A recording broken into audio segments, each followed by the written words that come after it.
How are we doing tonight, birds? That's great.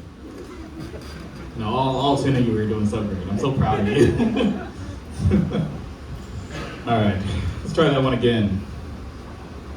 I said if all of y'all love comedy and all of its mediocrity and beauty at the same time, I need y'all to make some fucking noise! That is as loud as I'm gonna get. Sorry to get you all hyped up like that. I'm not that type of person. I don't know what came over me. Turned into like the radio DJ there for a second. That was scary. How many people in here listen to the radio still? No. Wow, that's by far the lowest amount I've ever gotten asking that question. I think there was maybe one person. The reason I ask is because I still listen to the radio for various reasons. FM over AM, y'all probably don't know what that means, but the point is that radios still do those contests where if you're the sixth caller who calls in, you win a free prize, you win something out of it. And because nobody listens to the radio, I've won a lot of free shit. I called once and they're like, oh, it's you again? Let's call 5 more times, they got you. It's already on its way in the mail. And you might be wondering, why am I not gatekeeping this? Why am I telling you all this? And honestly, there's only so many Jason Derulo concerts you can attend before they just kind of get stale. So it's you guys now. It helps though. It helps right now, especially with how shit the economy is. It's gotten so bad I've had to pick up a second job actually. Yeah, I'm bagging groceries. It's not a good gig at all. I'm pretty sure I'm actually losing money on it. No, the self-checkout lines are killing me. The other day I went to Publix, and in their self-checkout lines, I saw a sign that said 10 items or less only. Like, I'm sorry. Am I not doing your job fast enough for you?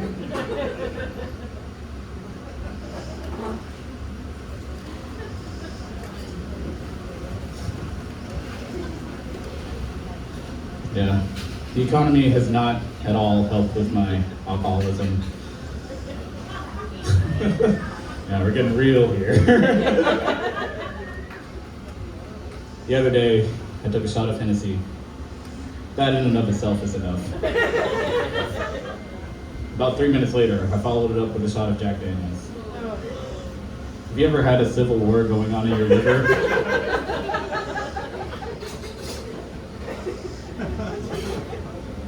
The rebels were winning.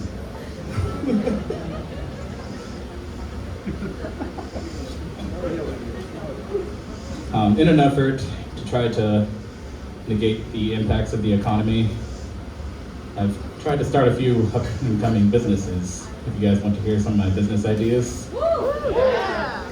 Good.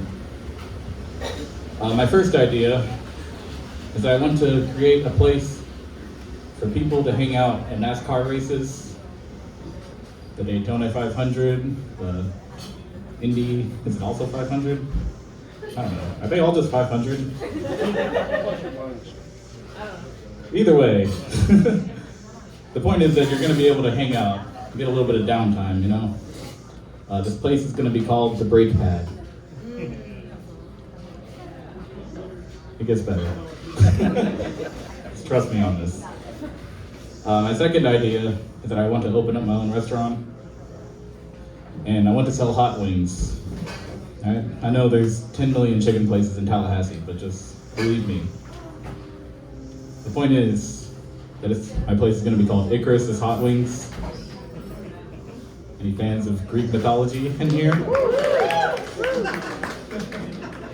Yeah, we all studied in school. Good for us. And it's going to be a challenge where, how you eat all these hot wings, the hottest flavor we have, and then you get a free t-shirt. It's called the Too Close to the Sun Challenge.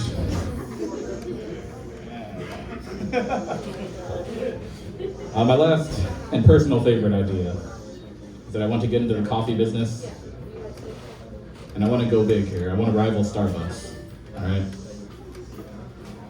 The catch is that all of my baristas are going to be Jewish men. And it's going to be called Hebrews.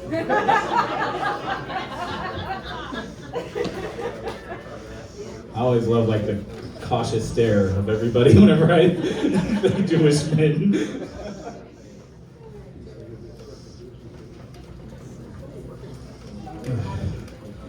I heard they're coming out with the new Final Destination movie. I feel it kind of makes you question what their definition of final is. And I don't know, all of those movies always seemed like OSHA propaganda to me. Like 90% of the deaths in that series could have been solved by routine safety checks and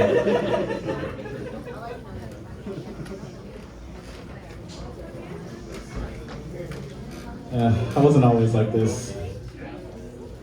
I used to have dreams. It was the Marcus mentioned he drank Four Locos earlier. And judging by your age, I know that you know about the pre-nerfed Four Locos. That's what I blame for my downfall. No self-accountability here. None of that. No. I used to have dreams. I was a child once.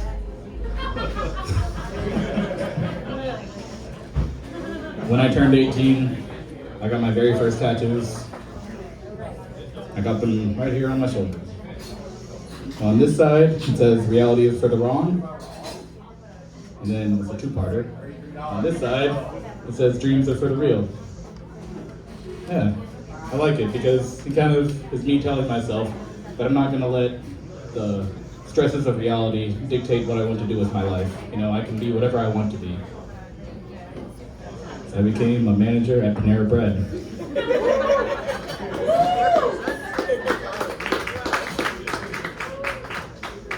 Because reality said bills exist.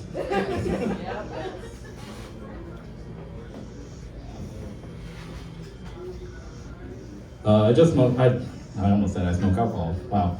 I just drink alcohol now. I don't think you can smoke alcohol. I wouldn't recommend it. And I do a lot of things with alcohol, a lot that I shouldn't. I just drink alcohol now. I used to smoke weed. I had to stop because I'm not the type of person that can handle smoking weed, you know. And what you might call a one-hit wonder. Yeah. I feel like that sometimes.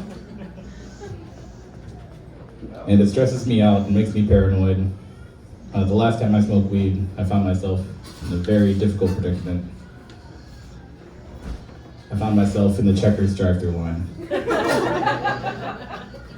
you've ever been in the Checkers drive-thru line, you know that it's a difficult place when you're sober. Imagine being high and lost.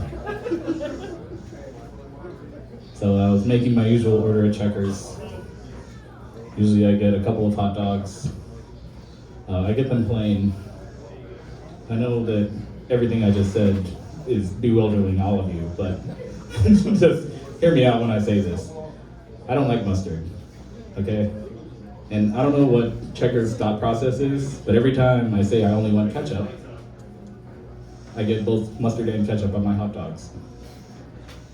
I've tried this multiple times. You know, I'm a scientist at this point. I have learned that if you tell them to make it plain, it will come plain. 90% of the time. This story is one of the 10%. So I found myself in the Checkers drive-thru line, stressful as always. And I go to make my order. I say, can I get 2 hot dogs, plain, fries, and a drink? And the guy comes out of the speaker box saying, I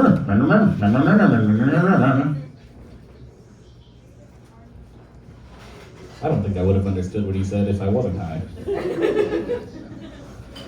So I just repeat my order back, expecting different results.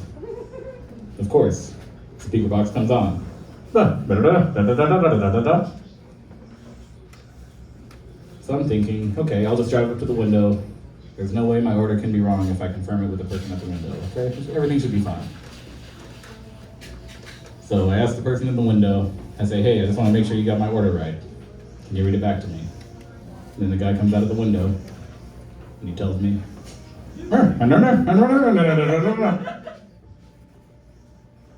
and at this point, I just see a bag in front of me, so I just take it and drive off. I panicked. There's a rule that you should always check your order in the drive-thru. Because when I checked, I got my 2 hot dogs.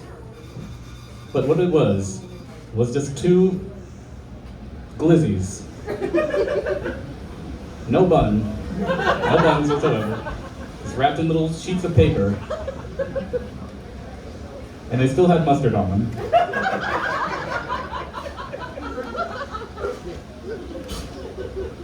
So please, if you take anything away from this tragedy you've just seen, check your orders in the drive-thru. Thank you guys, it's been our time.